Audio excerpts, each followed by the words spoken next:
Hi, and welcome to VisibilOT, a podcast dedicated to raising awareness, providing education, and advocating for individuals living with invisible disabilities and chronic conditions.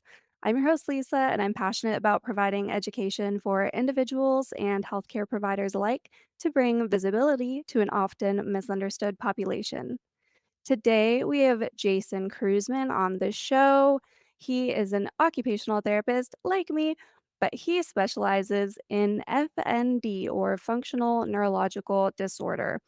If you are someone who has FND, or you know someone who's affected by it, or maybe you're thinking, what the heck is functional neurological disorder? I have never heard of that. You are in the right place. So, Jason, I would love it if you could just start by sharing a bit about your background, what drew you into occupational therapy, and then what led you to specialize in FND. Of course. First of all, thank you for having me on. Really excited to chat with you today. Yeah, regarding getting into occupational therapy, initially I thought I wanted to be a physical therapist and didn't know anything about occupational therapy. And I had a counselor in college tell me that I was more of an occupational therapist. And I kind of took offense to that because I was like, what is that? And went and observed. And I thought that it was so amazing that this group of individuals focus on the function of people, personalizing care, utilizing creativity to do it. And I was like, whoa, I would love to do that. So for occupational therapy, I kind of just dove in head first. And then regarding how to get engaged in specializing in F&D, my first job was actually at a amplified musculoskeletal pain program, and I really, well, in retrospect, I learned that a lot of those patients probably actually had FND. At the time, it was called conversion disorder. So had this large stigma along with it. And so as I did more research and looked into it, I thought, wow, this is such a fascinating diagnosis and group of individuals that are grossly underserved, don't have a lot of resources. I specialize in pediatrics. And so especially in pediatrics, there's not as much resources or awareness around it. So uh, along with a physical therapist, her name's Katie Brown in Texas, we worked on building resources and programming and improving policies at our hospital. And all the while, I went to the FND Society's conference in Boston in 2022 and was just hooked from there. I met some amazing people, joined our pediatric special interest group through the society, became a co-chair of that group, working on community awareness, started a committee at my hospital at St. Louis Children's Hospital, and just kind of have jumped in head first with that also. So I guess I'm an all in kind of person when it comes to F&D or OT.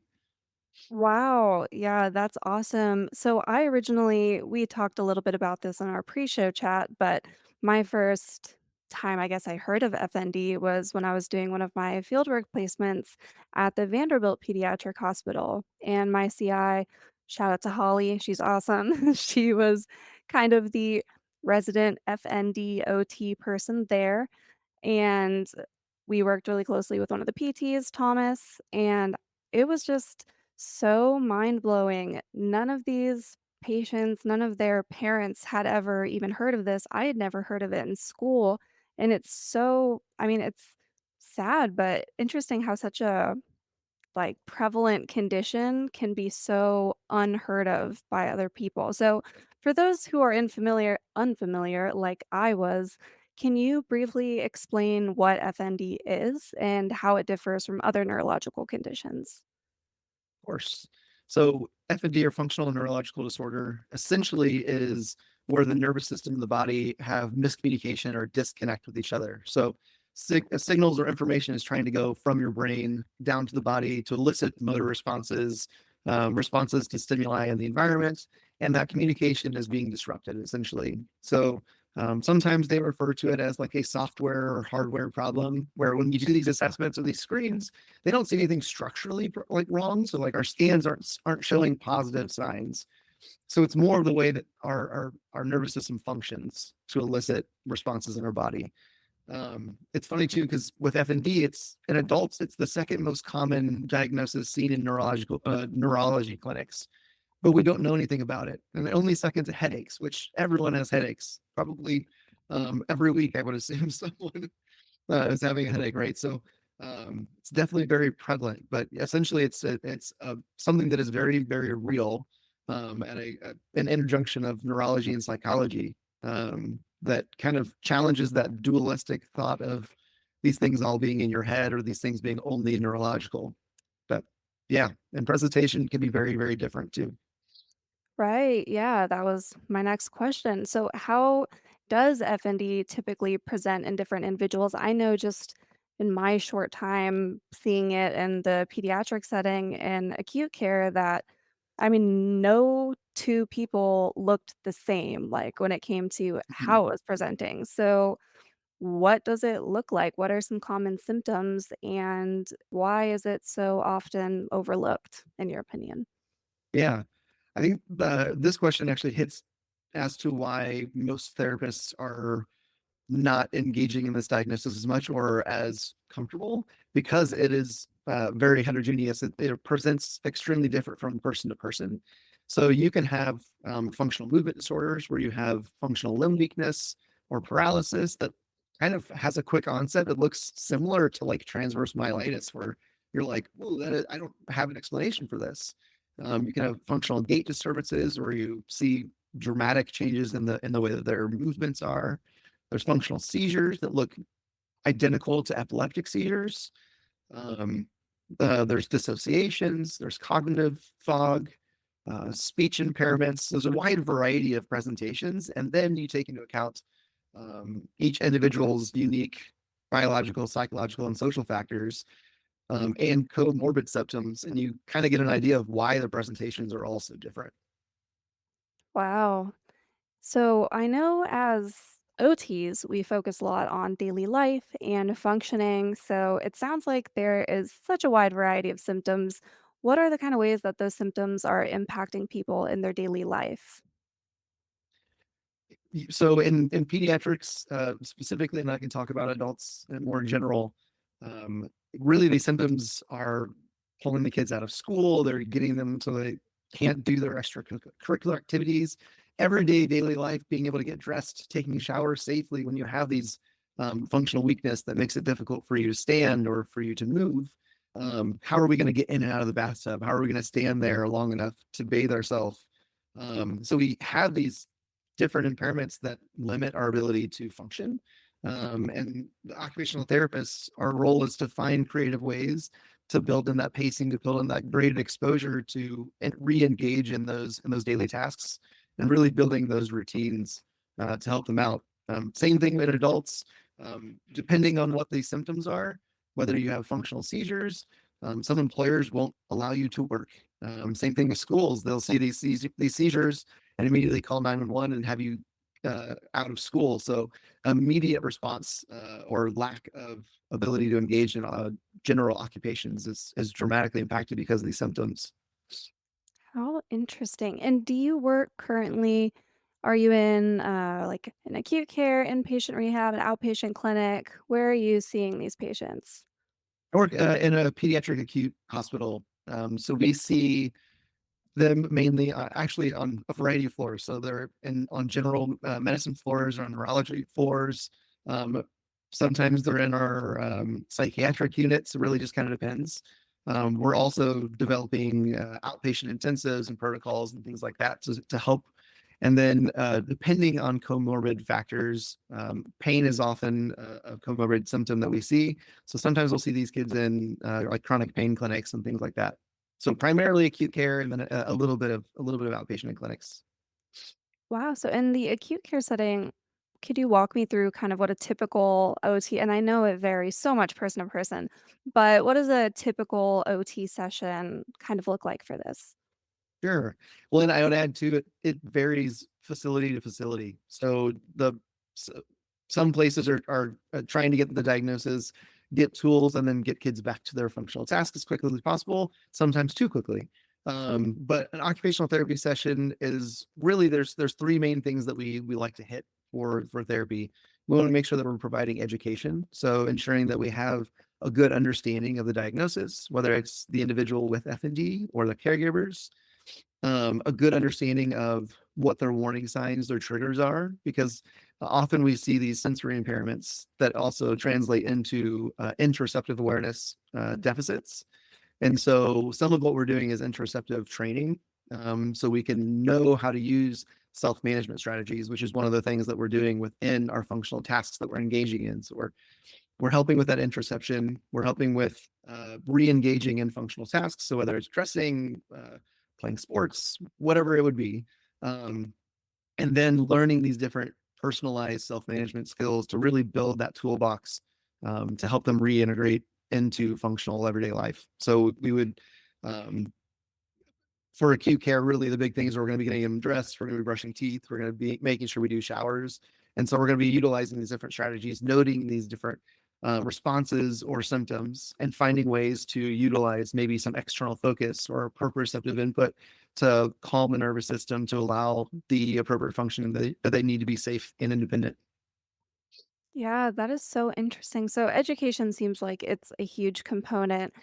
Mhm. When you're providing family education, education to clients, other staff members at the hospital, have you run into any sort of misconceptions, misunderstandings, or disbelief around the condition? Oh man, I wish I could say no. That is one of the biggest things. There was actually I see that with most of my kids. So depending on who provides the diagnosis, who's giving them education, um, often what they hear is that this is something that's in your head, and that couldn't be further from the truth.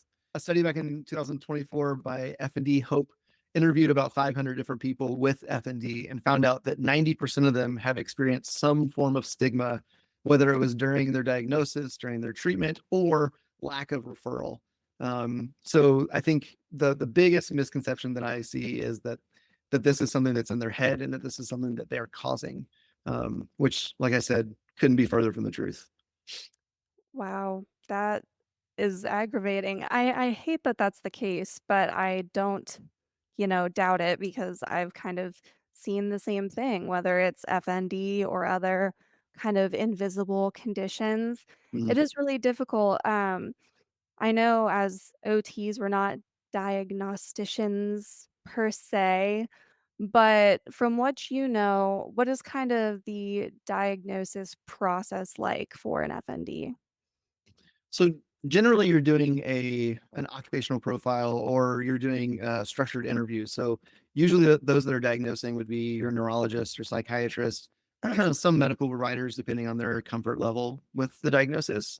So we're getting those biological, those psychological, and those social factors to put together a formulation of what has contributed to this new onset of symptoms and presentation at the hospital or wherever they're at.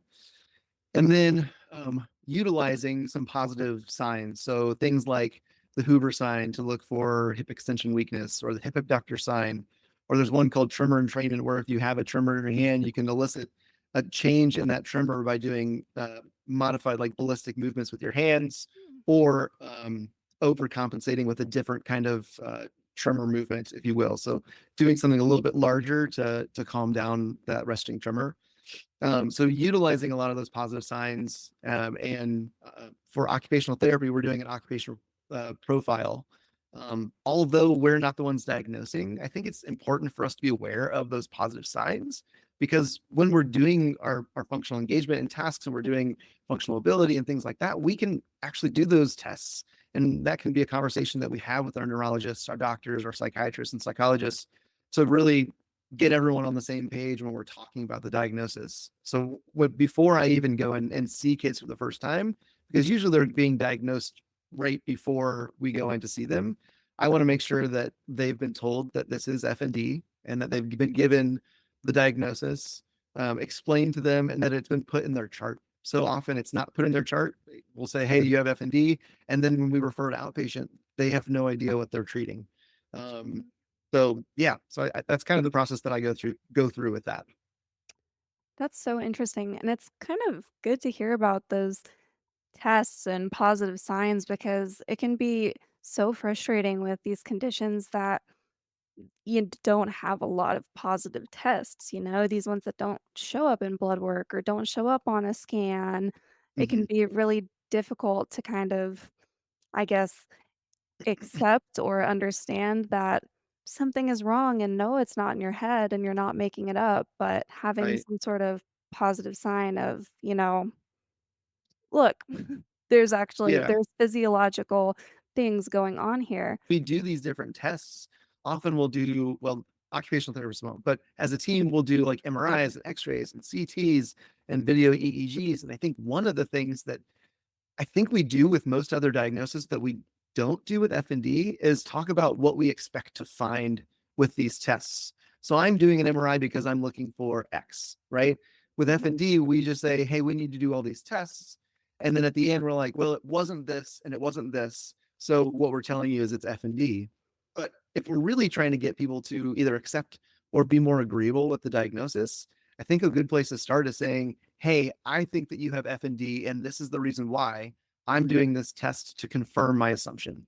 And then you get to a point where, I mean, as a parent, if I had my child having these different tests and someone presented it in a way of like, we're just going to do these tests, and at the end we didn't find anything, I'd be like, well, let's keep looking. So it's, I find it pretty easy as a parent to note that that acceptance or agreement with the diagnosis might be low initially when we present it in a way that doesn't allow them to have confidence in that we know what we're doing. Wow. Yeah, that's such an interesting perspective. I really like that because I think so often, I guess from what I've seen, it is sort of there's this process of elimination and we're looking for what this might be or what this might be. And if nothing else, nothing pops positive, like they just kind of slap an FND. Okay, well, couldn't find anything else. So this must be it. People aren't usually very satisfied with that kind of No, no. no, no. FNE is definitely a diagnosis of inclusion. I think that's another misconception is that we think that it's a diagnosis of exclusion. So we need to rule out everything out else before we get to the diagnosis. But really, there's these diagnostic criteria that are in the DSM-5 that give us specifics what we're looking for. And then that with the positive signs can make it a little bit easier to make a positive diagnosis. That is so good to know. Yeah, how interesting. So, I guess collaborative teamwork is really important with a diagnosis like this. How do OTs work alongside neurologists, PTs, mental health professionals to improve outcomes for people with FND? For sure. I think the biggest thing is not being afraid to ask questions. I probably ask way too many questions, but I would rather be informed before I engage with the client or the family to do my part. So I want to make sure that we're all on the same page. I often ask specific questions to specific providers. So neurology, I'm asking, have we diagnosed? How did we get to that diagnosis, and has that been explained to the family? For psychiatry or psychology, I'll ask them, have we talked about any stressors? Have we talked about self-management? Have we acknowledged with them that like there may not be a stressor that onset this because stress isn't necessarily required for this diagnosis, although we thought it used to be. For other allied health professionals or OTs, PTs, speech therapists, I'm going to talk to them about what are the things that you've observed or inconsistencies that you observed during your treatment or during your assessment that maybe I can utilize during my session for better training and progress of functional skills. So whether we saw inconsistency and weakness, or we noticed that an overstimulating environment elicited a different response or decreased attention or overwhelm to the nervous system, maybe those are things that we can kind of work through. And so I kind of view my role as a way of kind of connecting everybody. I think as OTs, we do a really good job of collaborating in general because we want to do what's best for the individual we're working for, and we want to be as creative and collaborative as we can. So I would also say that we want to make sure that we include like the clients and the family in that as well, because although we are very well informed medically, we will never know them better than they know themselves. So we can build off of skills that they have, highlight things, and then work together to come up with a plan. But I would also say too, so you mentioned mental health professionals. Occupational therapists in most states are considered mental health professionals. So I think that that's another like hat that we need to acknowledge that we can wear and feel confident in that. Like we can integrate CBT principles into our therapy sessions. That doesn't mean that we should be the sole person doing that, but I think we can collaborate with psychologists to integrate tasks or skills that they're discussing with the individuals. Yeah, I'm so glad you brought that up because people forget that all the and I mean, okay, a lot of people don't even really know what occupational therapy is. So, of Yeah. course, we don't know where our roots came from, but OT has, like, very strong roots in mental health, Mhm. and I feel like as a profession, we've kind of steered away from that, but it's such an important component and something that we certainly can address. I know that I'm in Tennessee, and our Tennessee State OT conference this year was the theme was back to our roots, and there was a lot of cool mental health sessions, and it's just really interesting to focus on that component. And I also like that you brought up the whole confidence. Sometimes we lack the confidence to address those things as practitioners. And forgive me if I butcher this. You had an article kind of about the confidence of OT practitioners and FND. Was it your article or did you post about it? You posted something, but Yeah, yeah, I did a survey study, for OTs, PTs, and speech therapists to see what their confidence and interest levels were regarding, like, pediatric FND. And although most of the research focuses on physical therapy's role or physiotherapy's role, occupational therapists were just as confident and often more interested in the diagnosis. So I thought that that was really, really interesting. Um, and it kind of depended on, their years of experience too. I think those earlier in their career were extremely interested because, I think I remember early in my career, I was interested about everything.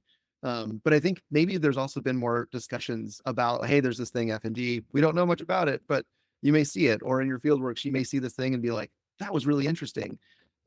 Whereas for those of us that have been in this field for a little while, we've held on to maybe some of that stigma of it being conversion or these different things. And so we're confident in our ability, to provide care to anyone, but maybe our interest levels have deviated or gone elsewhere. So yeah, interesting.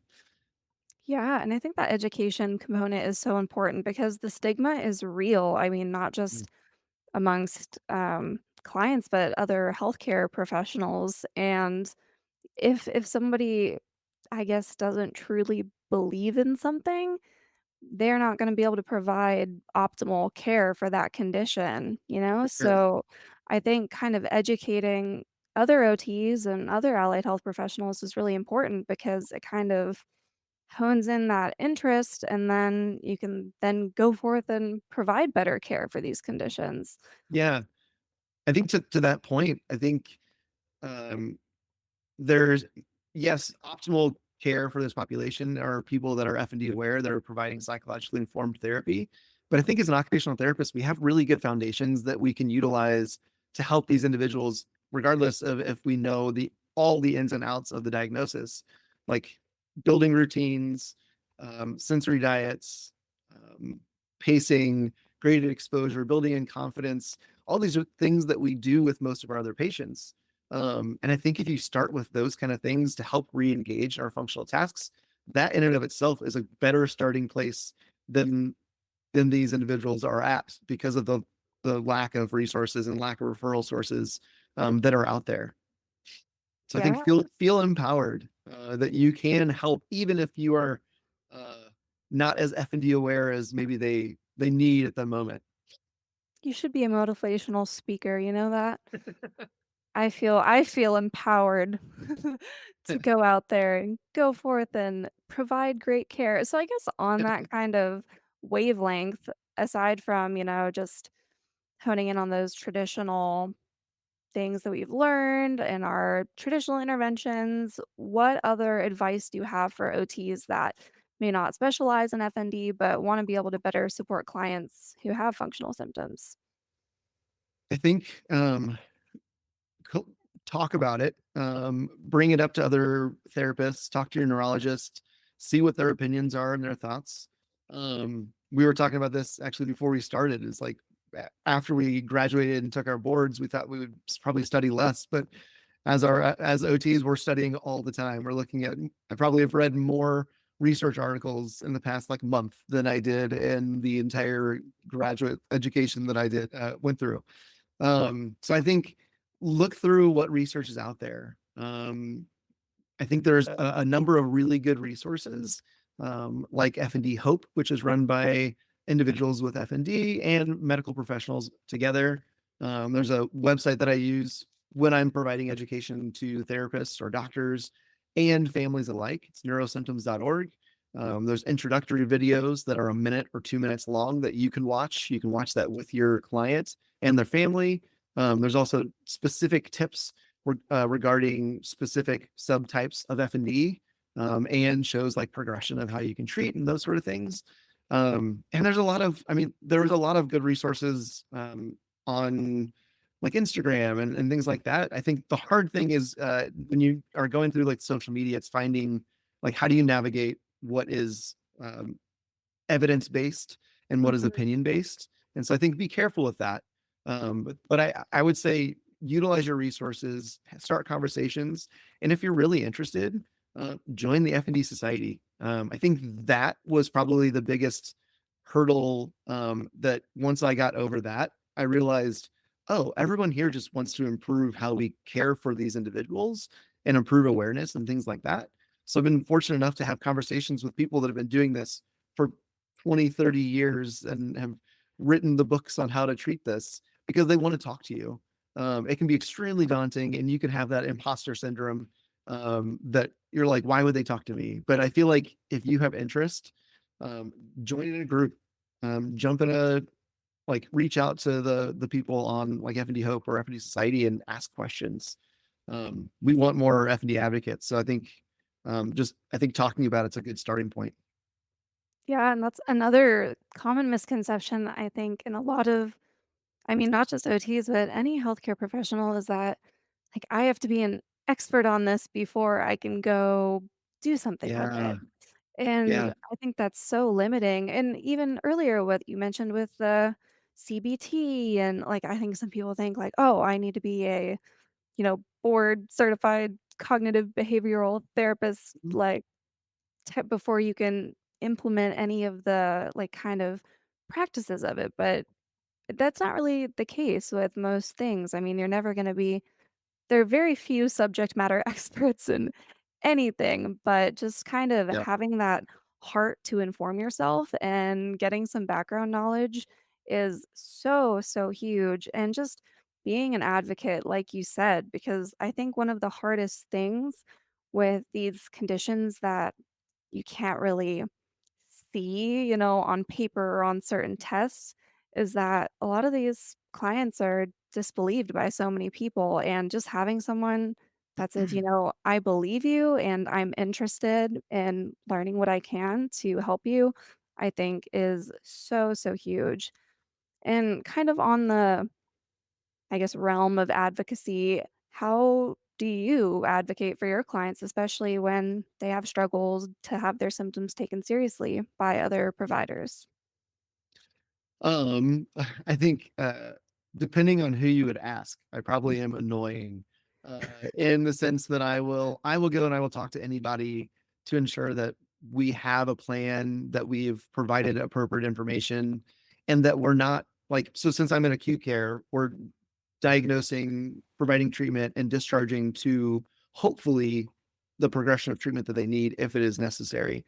And so making sure that we're actually giving them referrals to people that we know treat this diagnosis, or if they don't, we're ensuring that we're giving resources along to help them be able to advocate for themselves, to be able to educate the therapists, and then giving our contacts so they can reach back out to us.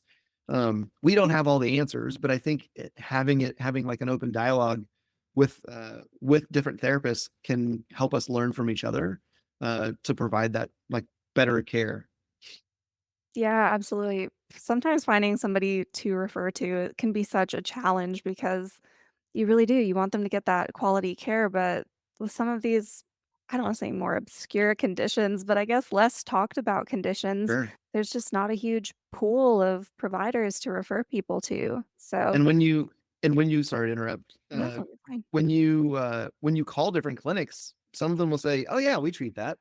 Or it's like anybody can treat that. It's like, well, yeah, anyone can, but it was like I think the approach can and should be different. I think one of the things we talked about earlier was how is this different from other like neurological conditions, and how do we treat it a little bit differently? It's like one of the biggest things is with neurological conditions, so say like stroke, we're doing a lot of things focused on how do we get that limb to work. Are we using e-stim on your hand? We're focusing on how we're squeezing and moving your hand. So we have a lot of attention there. If we did that with FND, we would increase the symptoms tenfold. That number I made up, but we would increase the symptoms significantly, right? So I think having that approach of not ignoring the symptoms, but not highlighting or hyper focusing on them will actually lead to improvement in this in their functioning. And I think that is where that kind of disconnect, or that's where we kind of get in trouble when we refer to therapists that maybe you're, I don't know, I could say I've been this, but like overconfident and say that we can treat everybody, which we can, but I think it's important that we voice when we don't know things and collaborate with people and reach out and try to learn more things, because there are so many diagnoses that I have zero information about, and I've got to go and look it up every time that I see them. Um, but I think it's important to know when you what you don't know and be willing to be vulnerable and go out and ask for help. Yeah, it's funny you mentioned that because I had listened to a webinar. It was about a different condition. It was about MECFS, and ah, I got really frustrated because there was this OT presenting who said, you know, anybody who says they didn't learn about MECFS in school and how to treat it is lying because you do. You learn about pacing, you learn about, big, broad topics, right? But the intricacies of this particular condition, there's that post exertional malaise component. If you push someone too far, it can actually be detrimental to their health. So, Mm, yeah, maybe like we know about energy conservation and, fatigue management, but have we really learned, the intricacies of how much is too much? How mm, much of this can we do before it becomes detrimental to the health? And I think those are the kind of things that are really important to hone in on because the last thing we wanna do is harm somebody or do, for you know, sure. Right. worsen their symptoms because we're trying to help. I think that's one of the reasons why like a one size fits all treatment doesn't necessarily work, because we can provide the same amount of pacing or same amount of graded task exposure to two different people and have two different results. So Mhm. I think it's making sure that we incorporate personalization to our care, um, basing our treatment off of the foundation of information that we know, personalizing it, and then progressing from there. Have you had any particular stories of clients you've worked with FND, I guess, success stories or meaningful cases that have really stood out to you? A ton. I think success can look very different. I think we look at full regain of function as the mark for success, right? I mean, that's the ultimate thing is we want them to get back to being fully functional. But I think success can be looked at in a couple different ways. I think success in the fact that maybe we've had a number of patients that did not agree with this diagnosis, went elsewhere, tried to find other people to help realize that, oh, this is actually what's going on. And then the success was having the forethought or following up on the information that we provided to be able to come back and get the support that they need and then make progress towards function. So I think that's one thing to look at for success. I can think of one specific patient who came in with a variety of symptoms. So had chronic pain for a long time. That chronic pain was also teamed with severe anxiety, social anxiety, anxiety brought on by just small stressors throughout the day. And over time, we had a number of readmissions to the hospital that led to the onset of these pretty significant functional seizures that lasted upwards of a couple of hours, and then have a really hard time with doing anything out of their hospital bed. Um, I saw a lot of those misconceptions between medical providers that maybe we were kind of perpetuating these symptoms. We were not providing environments that were allowing their nervous system to calm, to be able to regain function. And so, through conversations with medical providers, we noted that he wasn't, or they weren't taking the specific medications that they had been for like anxiety at baseline. And so, we're already at this like heightened level of anxiety, teamed with an even higher level because of these new onset of neurological symptoms. And so, we were able to collaborate get on the right supports that he needed, and then slowly progress to doing functional tasks. So building up our time being able to be out of the bed, engaging in just things outside of the room. So going for small walks, going to a different room, but having it be kind of more like sensory controlled. So we're not overstimulating, and gradually made progress to where this individual went from having functional seizures for like 6 hours at a time to being able to re-engage in preferred like sports activities, though graded and paced and those sort of things, engage in outpatient therapies with ups and downs, um, but be able to tolerate a 2 hour car ride to get to therapies, whereas the vestibular movements and the jostling would elicit more functional seizures. We made progress from that standpoint. So I think looking at progress, in that, there's a lot of victories with that individual. For a kiddo with more like functional movement disorders or like sudden onset of functional weakness, we had a kid that came in who appeared completely like paralyzed, not able to turn their head, not able to communicate. And we were able to start with education, even though this individual was not responding, also had functional seizures. um, we're making sure that we're not just talking to the parents, we're talking to them as well. And we're letting them know what we're doing and why we're doing it, and then allowing the space that they need. And we were able to gradually get them out of bed, get them into a chair, into a wheelchair so they could be out of the room. There's a big misconception that we should never use adapted aids like wheelchairs or crutches or walkers or braces or those sort of things. I agree that that's not something we should go to automatically. But I think if um, function is hindered so much to where we can't get up to engage in functional tasks, we need to have a starting off point with a goal to progress off of those. So that's what we did for this individual, and progressively got them out of the room, got them to the therapy gym, got them engaged in a sensory diet, which helped them with more of that interoceptive awareness for their symptoms that were kind of onset. And we started building up our self-management to where they got to the point where they left the hospital in I think a week, walking with the walker, re-engaged back in school with a plan for pacing and building in breaks. And they like to sing and they like to act, and so building in a plan to engage in those things outpatient to progress back to doing those at school. So I think you can look at progress very, very differently. They could be these big sudden progress where you get a kid up that hasn't been able to move for a while, and they can start walking. And it's like, that's awesome. I really love that. But it's important that we celebrate those small little victories along the way and highlight them for the individual that we're working with. Because often I note that finding things that they are proud of in that moment or things that they like about themselves can sometimes be like the hardest question, because they're like, I don't want to think about that. Like, I'm going through this thing that is so difficult. And so I think I think, yeah, being aware of those little victories and highlighting those for the people we're working with. I could talk Yeah. for days. Sorry.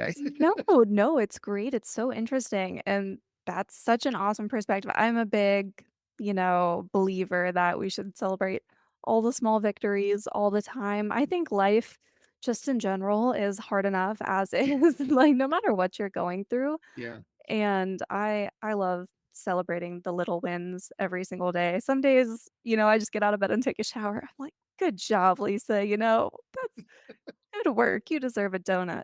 But you mentioned self-management strategies, which I think is really interesting because, leaving acute care, a lot of times you'll discharge to some other form of therapy if needed. But what are some self-management strategies that you kind of educate people on to take home with them? Yeah.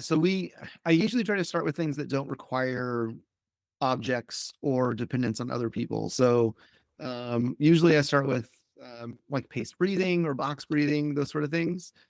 Breathing ends up being a very sensitive topic to bring up to our patients because they're like, why do I need to breathe different? I've been breathing my whole life, right? But I think we know the benefits of intentionality in the way that we do things. So that'll be one that I kind of start with. I'll use different grounding techniques. So there's like sensory grounded, our five senses. But I've also seen more recently utilizing If we have like colors that are calming to us, like be aware of items in the room that have that color. So like for me, blue. So I'm like, I have a blue couch and a couple other things that are here. So I can ground my focus on things external to me. You can do tactile grounding. So sometimes, especially kids, they'll always have something in their pocket, whether it's a pen or a fidget or things like that. So it's finding ways to intentionally teach them how to use that. Also, self-management is in regards to like that awareness of like when to use these different things. So building in intentional breaks. Often when we say pacing, we think, okay, we just got to stop and then we re-engage. But I think the what we do when we stop is just as important as the fact that we take a break. So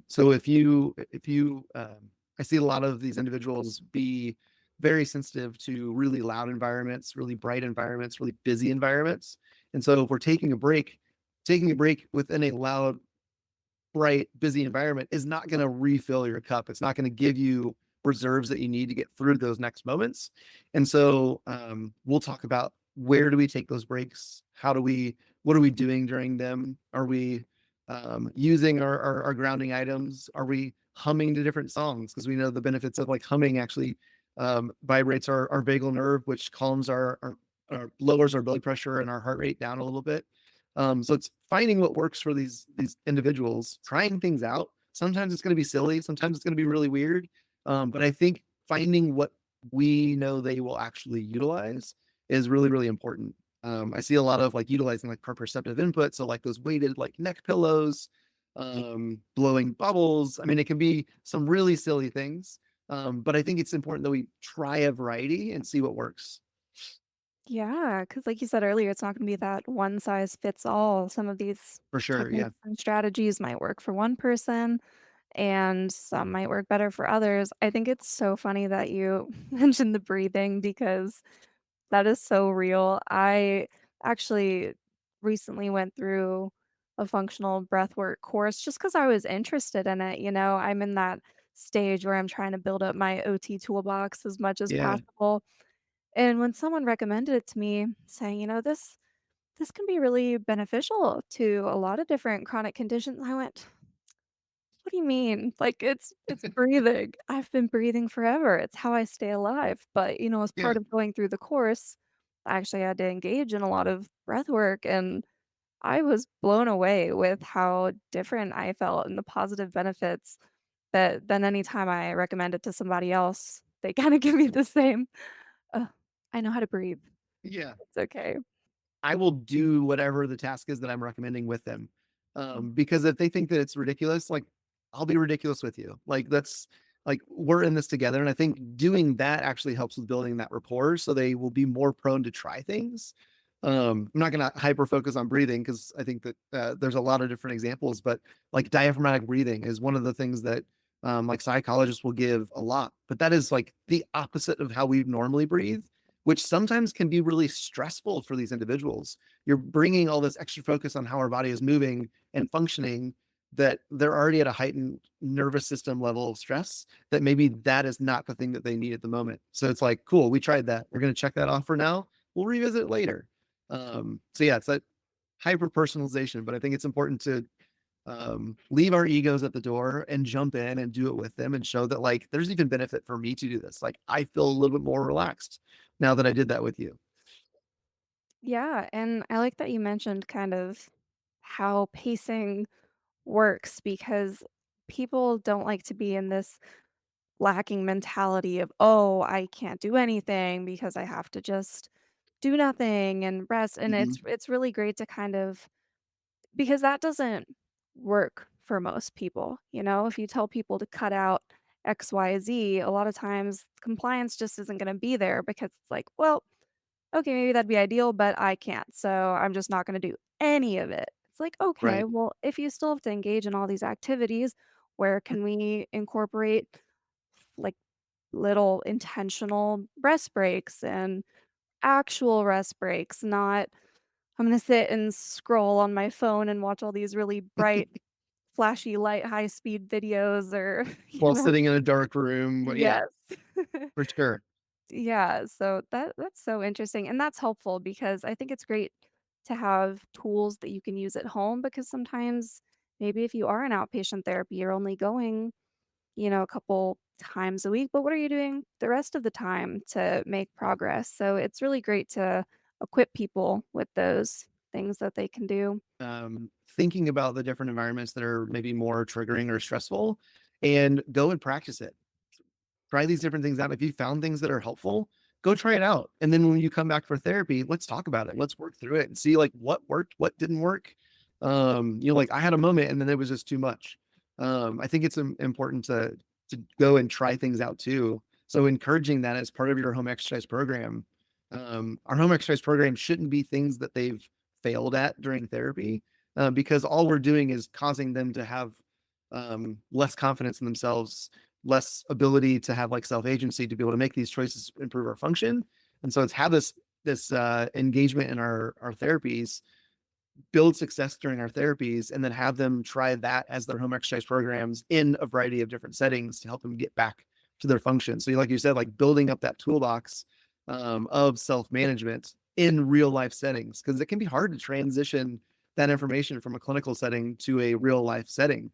And so sometimes we just have to be kind of creative.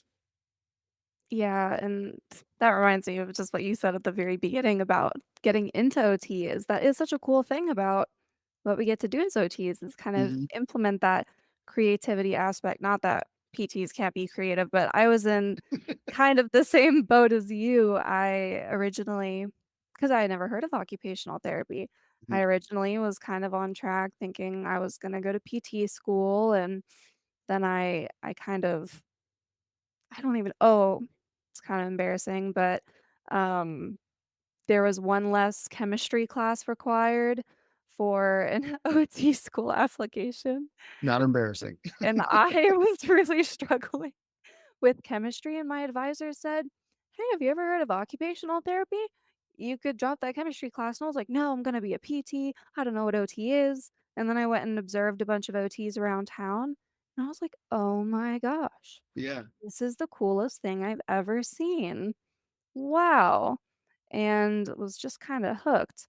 When So it's crazy too, because like a lot of the research, like I said earlier, is not focused on OT's role within the treatment of this diagnosis. But what we do is essentially what the recommended standard of practice for care is for this patient population. So I think one of the things that OT really needs is more of these advocates, more of people saying like, "Hey, we actually do that." Like that's not a skill that like that's a skill that we have baseline. Yeah, we can improve how we do it, but like tag us in. Like we can be really really helpful. Like I think we can be that in between. We usually operate in the gray areas, so like everything is an occupation. So we can fill in those gaps between physical therapy and psychology and implement similar things. We can do functional mobility just like physical therapy is doing, but we're looking at it through a different lens while implementing these psychological focused treatment like protocols and policies or whatever. Yeah, it's so interesting what OT can do. Um, we just have to go do it. right, I have this mindset of, like, OT can literally do anything, and I know I can't do everything in the world. It's not this false sense of confidence, like, I can solve the world's problems, but I really there's hardly anything, I'm not gonna go performing surgeries and whatnot, but, like, Same. OT can address so many things if we've talked about it, but for those who don't know, like, anything you do throughout your typical day, those are your daily occupations, those are things that OTs address, so if it's something that you do which is like everything, we wanna help you do it more independently and more functionally. So I think that's so cool. I feel like it's kind of a limitless profession in some ways. You can always Yeah, find more creative ways to bring that participation and that engagement, and I just think it's the coolest thing ever, so I'm glad that you're a big, proponent for that advocacy and what you said earlier about being annoying, like, sometimes you just have to be annoying and tell people, like, "Hey, hi, I'm here. I yeah. can do this, like, I can help out, we're I prepared for this." I can't tell you how many times I get called a physical therapist while I've introduced myself as an occupational therapist. And I mean, yeah, with that too, it's like we don't, I don't need to have notoriety that like it was an OT that did this. But I think it's important that we note that we have a role and that like we all can kind of collaborate and that we bring unique perspectives to help these individuals. Um, I see that like there's there can be egos when you're working with other professionals.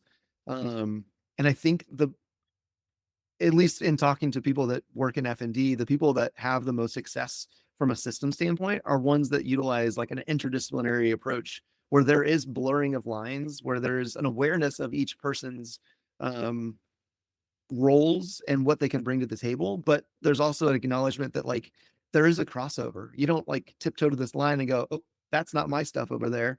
You blur and collaborate. And I think that that's where you're going to get the most success. Yeah, absolutely, and just kind of having that respect for the other disciplines, I think is so important because throughout I remember even in school at different fieldwork placements, I was at one facility that the PTs and OTs did not get along, and they would get so, bent out of shape if an OT's walking with somebody or, there is a PT that was doing some dynamic standing balance activities, but was incorporating like a preferred activity or with the balance exercises, How and dare the they? OTs were how dare they make it fun for their client? Like, I Yeah. just and the OTs were getting so mad, and I just remember thinking, "Guys, like, I mean, this is good, we're learning from each other, and, Yeah. I think it's really important to have that respect for the other allied health professions and see how we can kind of blur those lines and work together because, yeah, maybe someone has more of an in-depth background in this specific component and they can elaborate there, but everybody's kind of got a role. And when you learn to work with each other, you can really increase the quality of care tremendously, Yes. which is huge. So, if you could change one thing, I guess, about the way that FND is understood and treated within the healthcare system, what would it be? I know one thing is kind of I know it's like one hard thing. to Ugh. or you can give me a list, that's fine Honestly, too. I think the biggest thing that I would change is increasing awareness of the diagnosis in general, right? So there's a lot of things that we could change in how we process, and I think some places do things better than others. But I think general awareness is where change starts. Um, and I think acknowledging that um, these individuals didn't cause this and they need help. And so we need to be aware that this population is here. And I think just to throw some statistics at it, I think 2 to 3 years ago, we thought that the prevalence rate was like 3 to 5 per 100,000. And a study as of the beginning of this year or end of last year was saying it was up to 50 per 100,000. And I think that that's even like there's research to show that that's even grossly underestimated because of the lack of awareness and uh, decreased confidence in being able to diagnose. So yeah, I think awareness. I think that's one of the things that within the society, the FND Society, we have a pediatric special interest group. That's been our biggest focus is we want to get resources out. We want to create them, and we want to bring awareness to this population that has such a great need. Um, yeah, more aware. More aware, and that is so huge, and what would you say to the people don't know exactly how to word this. So, you've mentioned several times there's this really common misconception that FND is something that the person causes or that it's just, like, all in their head, which Lingering. yes, Yeah, and even you had mentioned, one of the case studies or clients you mentioned working with earlier, sometimes there are these comorbidities of, anxiety or stress, but it's not that is not in and of itself, like, what is causing FND. So many people I've heard are like, "Somebody told me I was just doing this to myself," or "It's just my anxiety," or "I need to better manage this, and it's my fault." What would you say to those people about the actual, like, true origin of FND? first, I would say we don't know the full like origin of FND. So I don't want to lie and say that it's this part of your brain where it's this change and things like that. I think since FND is very multifactorial and there's a lot of things that make each individual unique. The onset is going to be caused by unique factors as well. I think it is maybe inappropriate for us to say otherwise because there's not going to be this stress trigger for everyone. I think there's a misconception that there's this early life adverse event or ACEs that are always present with these individuals. But in research, less than 50% have any recollection of anything like that occurring. So I think hunting for that further perpetuates the stigma that it was something that they onset or perpetuated.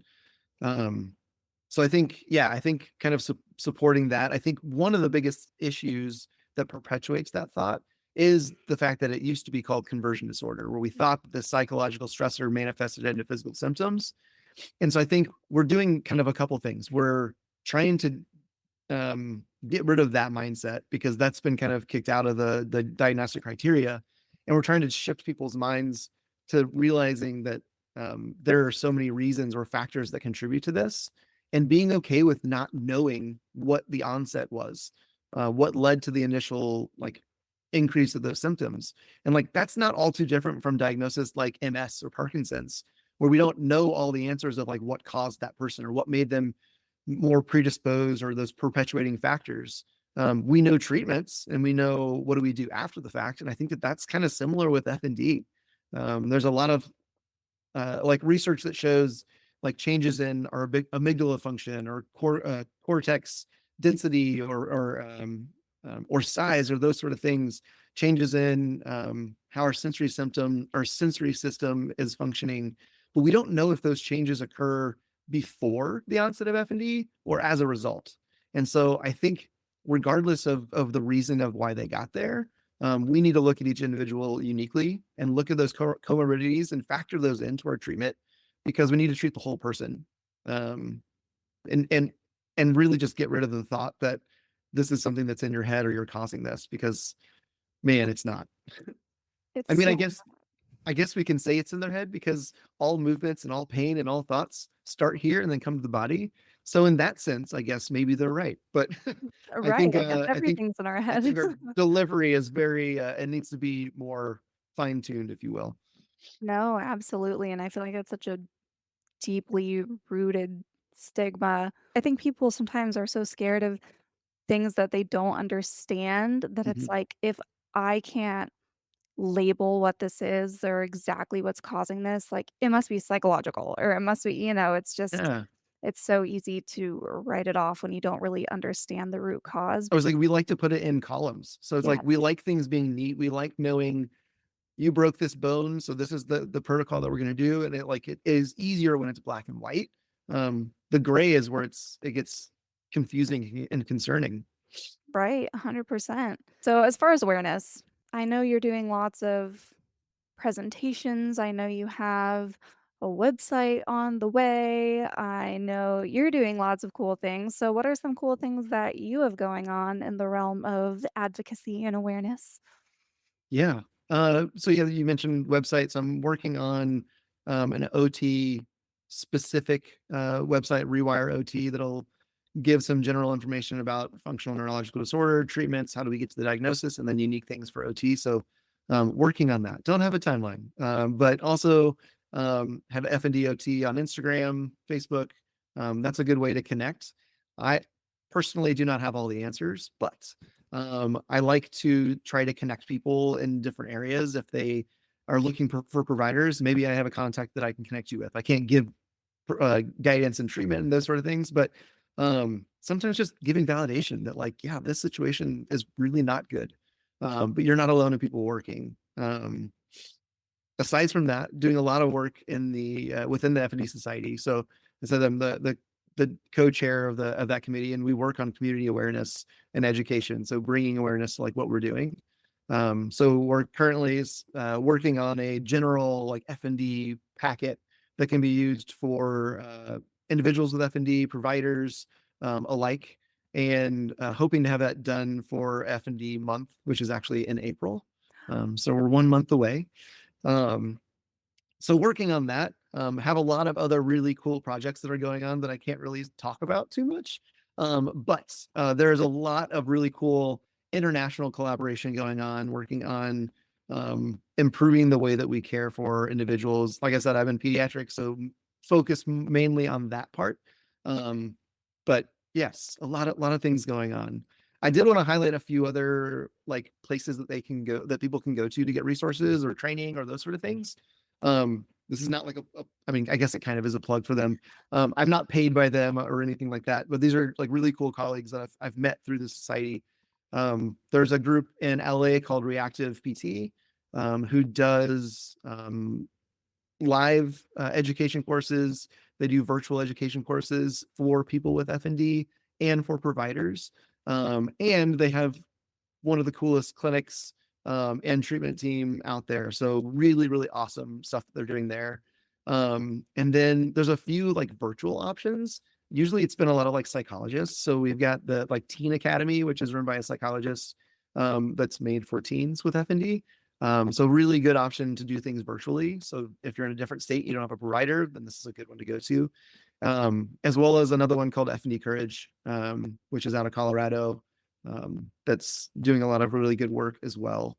But I would also say that there are a lot of providers all over the world working on similar things that I'm working on because we have different uh, issues and ways to get to solutions in different countries. Um, but I think collaborating and improving the way that we're doing that is kind of important and happening right now. So yeah, come find me on FNDOT, hopefully soon, Rewire OT. And if I don't know how to help you out, I can definitely guide you in the right direction. Yeah, Um, and I'll link all of these people and websites and everything that you're mentioning in the show notes of this episode. So for anyone listening, they can just go click and it should pull up each of these different sites, which is great. And I think it's awesome that you have so many like resources to give us and so many people to recommend. I think it's great that you have been building those connections and collaborating with people across the country and across the world. That's so important. Definitely, yeah, it's definitely opened up my eyes um, to be able to replicate what other people are doing.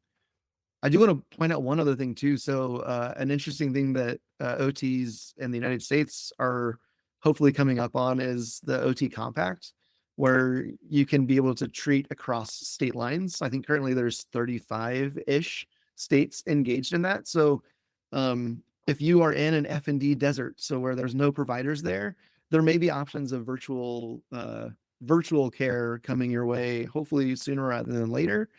So that's something that's kind of exciting to think about. Yes, what is I think most recently they said hopefully in June-ish of this year. I say June-ish, who knows, who Yeah. knows? Yeah. But yeah, that'll be huge. Basically, OTs that are licensed in one state can provide care in other OT compact states, and there's a lot of them. I'm excited that I'm in an OT compact state, so Mm. woohoo! It's gonna Yeah. be great. So do you have any final thoughts or messages for individuals living with FND or the clinicians that are working with them or clinicians that might want to start working with them?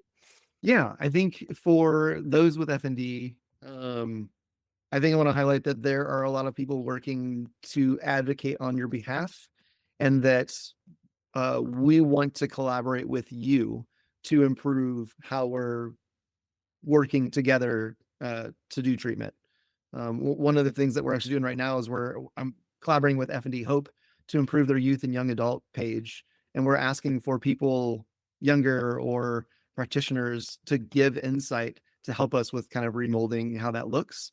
So I think for those with F&D, collaborate with the providers that you have.